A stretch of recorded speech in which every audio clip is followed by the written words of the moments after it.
All right, welcome back to Wood Shop Wednesdays. This should be called CJ Shop because we've got some work to do, and I've got my mechanic here with me.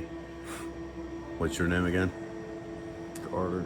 Okay, he's going to be doing the work for me, so I'm just out here to have a good time and watch him.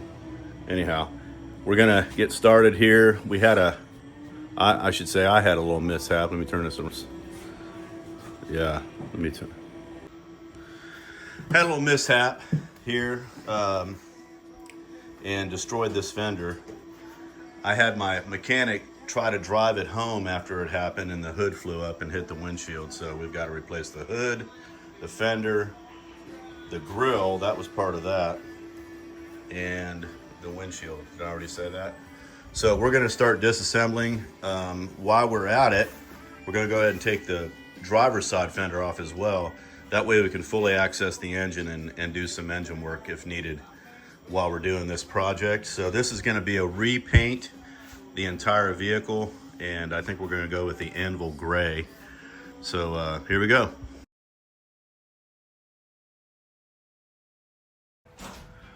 Okay, the hood's off, and I'm going to record and take a picture of where this stuff is, because the solenoid has to come off, and this here is the condenser, I believe, for the AC.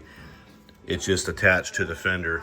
I think those are the only things that are attached. See if I can get that. Yeah, it's attached to the fender.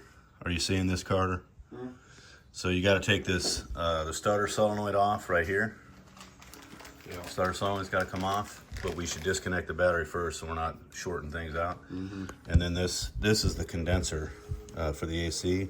It's attached to the fender. It's got to come off. You'll find some kind of screw or something down in there, but take those loose first. You don't have to move this much. Just take it loose so the fender will come off. This isn't attached to it.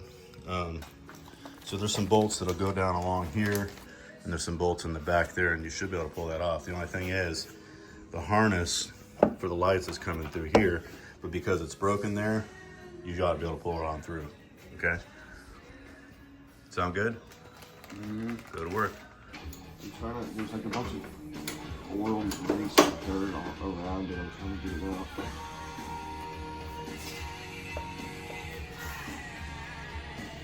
Okay, I think we're ready to pull this off. There were 3 bolts up here up front that attached to the grill from underneath. We took the solenoid loose and the condenser loose. And then there were 4 bolts that hold it back here, as well as the brace. The brace is the only one that had it was held down in here, that had a bolt and a nut on it. So yeah, it's ready to come off, Carter. Go ahead.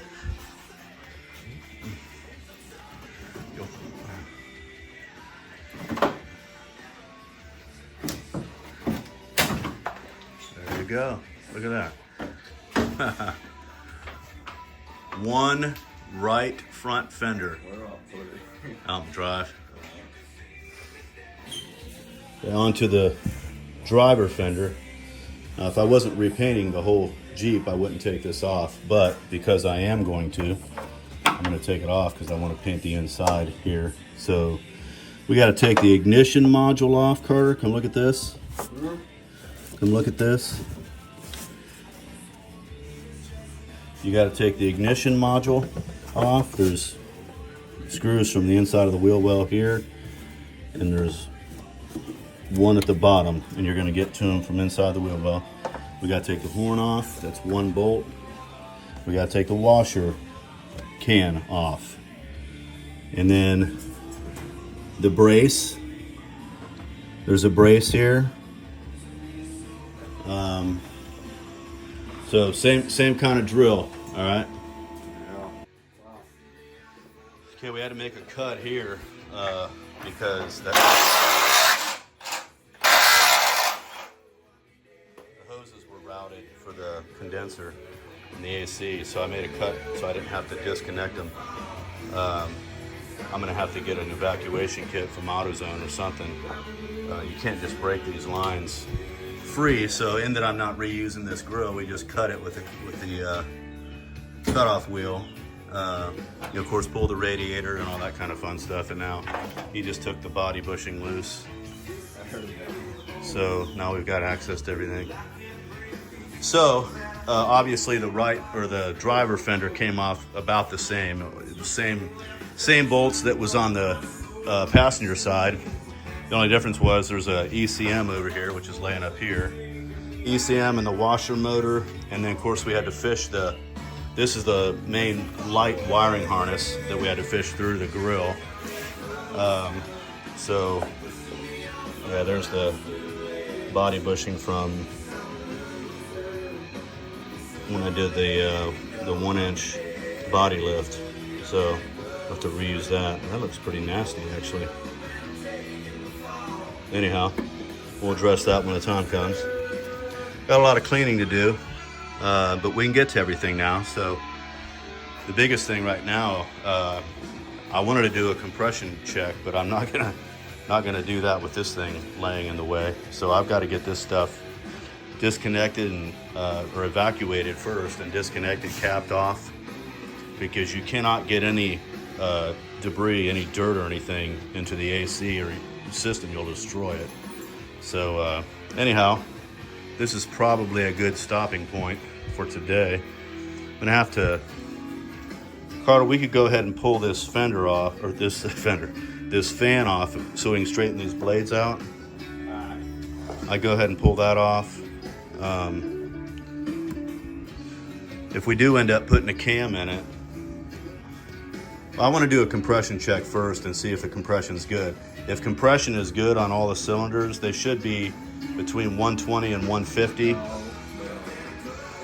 I think the last time I did it, it was 150-ish for every one of them. So we'll double check that. If compression's good, I won't end up taking the head off, but I'll clean the engine up. We may end up throwing a RV cam or something in there since we've got such good access to stuff. But at the very least, this is all gonna get engine degreased, cleaned up really well, and I'm gonna finish painting that back wall, the black that I started over there. Now that this stuff is gonna be out of the way, I just got some cleaning to do, but we'll go ahead and get this fan pulled off, and that'll call it for today. Wow. Toto, he's a good pup. Okay, I thought I'd just video a second or two more here to explain the next processes. So obviously this is extremely dirty. This being wide open is going to give me a great opportunity to get this all cleaned up. Like I was saying earlier, get this painted and the firewall back there. But get all this cleaned up, even the frame, get it coated with some good paint, probably some undercoating type paint. You know, just some general heavy-duty cleaning. Probably get a whole box of brake cleaner like Carter mentioned. But I'll have him out here going to town, cleaning this thing up for me, because this is probably going to be his Jeep someday, so he can invest his time in it and let me watch. So, and then before we put it together, obviously we're going to paint the fenders and the hood and the grill off the vehicle, because it'll just be easier to do that. You know, the wheel wells in particular, and then the back side of the grill and whatnot. But before we put them on, we're gonna chase these threads with a tap, because couple of those bolts were pretty difficult to get out. And I'm gonna have to, like I said, I'm gonna have to find out what I need to do to evacuate the system, the AC, so I can get this thing out of the way. We want to do a compression check, see if the engine's healthy. If it is, then it'll be involved, Carter. If we decide to put a cam in here, all of this AC bracketry and the alternator, the water pump, all that stuff has to come off, because you got to get back here to the timing chain cover to put a cam in it. So it's not going to be an easy job, but it might be worth doing. Definitely going to do an HEI distributor, because I've got the electronic fuel injection by Holley, the sniper unit, which is right there. And because of that, if I had an HEI distributor, it would make it run even that much better. So, all right, that's going to do it for now. Catch you guys next time.